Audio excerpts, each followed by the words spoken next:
Selamat pagi dan salam sejahtera. Kami dari kelompok 5 akan mempresentasikan materi kelompok kami tentang cara menyusun kisi-kisi soal yang baik dan benar. Yang pertama, pengertian kisi-kisi. Kisi-kisi adalah suatu format berbentuk matriks berisi informasi yang dapat dijadikan pedoman untuk menulis atau merakit soal. Kisi-kisi ini disusun berdasarkan tujuan penggunaan tes. Penyusunan kisi-kisi merupakan langkah penting yang harus dilakukan sebelum penulisan soal. Bila beberapa penulis soal menggunakan satu kisi-kisi, akan dihasilkan soal-soal yang relatif sama atau biasa disebut paralel dari tingkat kedalaman dan cakupan materi yang ditanyakan. Yang kedua, syarat-syarat dari kisi-kisi ini, yaitu ada 2 syarat. Yang pertama, komponen-komponennya rinci, jelas dan mudah dipahami. Yang kedua, indikator harus jelas dan dapat dibuat soalnya sesuai dengan bentuk soal yang telah ditetapkan.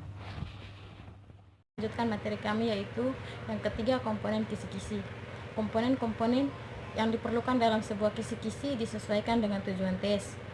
Komponen kisi-kisi terdiri atas komponen identitas dan komponen matriks. Langkah-langkah untuk menyusun kisi-kisi: yang pertama, menentukan KD yang akan diukur. Yang kedua, memilih materi yang esensial. Yang ketiga, merumuskan indikator yang mengacu pada KD dengan memperhatikan materi dan level kognitif siswa. Yang kedua, kriteria pemilihan materi yang esensial. Yang pertama, lanjutan atau pendalaman dari suatu materi yang sudah dipelajari sebelumnya. Yang kedua, penting harus dikuasai peserta didik. Ketiga, sering diperlukan untuk pelajari mata pelajaran lain. Yang keempat, berkesinambungan pada semua jenis kelas. Yang kelima, memiliki nilai terapan tinggi dalam kehidupan sehari-hari. Terima kasih. Nama saya Rosida Jarini. Saya perwakilan dari kelompok 5. Saya akan melanjutkan materi yaitu tentang indikator. Indikator disajikan acuan dalam membuat soal. Di dalam indikator tergambar level kognitif yang harus dicapai dalam KD. Kriteria perumusan indikator: 1. Membuat ciri-ciri KD yang akan diukur. 2. Membuat kata kerja operasional yang dapat diukur. 3. Berkaitan dengan materi atau konsep yang dipilih. 4. Dapat dibuat soalnya sesuai dengan bentuk soal yang telah ditetapkan.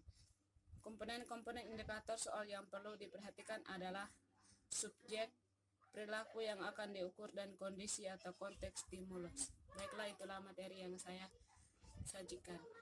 Terima kasih. Assalamualaikum warahmatullahi wabarakatuh. Perkenalkan, nama saya Nurani dari kelompok 5. Di sini saya akan melanjutkan materi dari pemateri sebelumnya. Kognitif yang harus dicapai dalam KD, kriteria perumusan indikator. Pertama, membuat ciri-ciri KD yang akan diukur. Kedua, membuat kata kerja operasional yang dapat diukur. Satu kata kerja operasional untuk pilihan ganda, satu atau lebih dari satu kata kerja operasional untuk soal uraian. 3. Berkaitan dengan materi atau konsep yang dipilih. 4. Dapat dibuat soalnya sesuai dengan bentuk soal yang telah ditetapkan.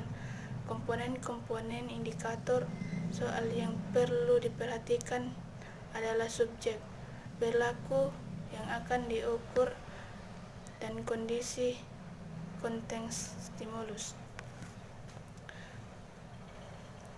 Level kognitif merupakan tingkat kemampuan peserta didik secara individual kelompok yang dapat dijabarkan dalam 3 level kognitif. 1. Level 3. Peserta didik pada level ini memiliki kemampuan penalaran dan logika.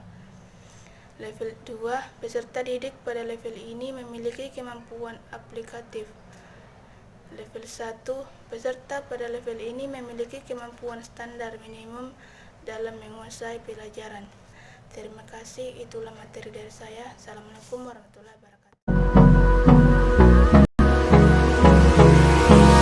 Hold me close till I get up. Time is barely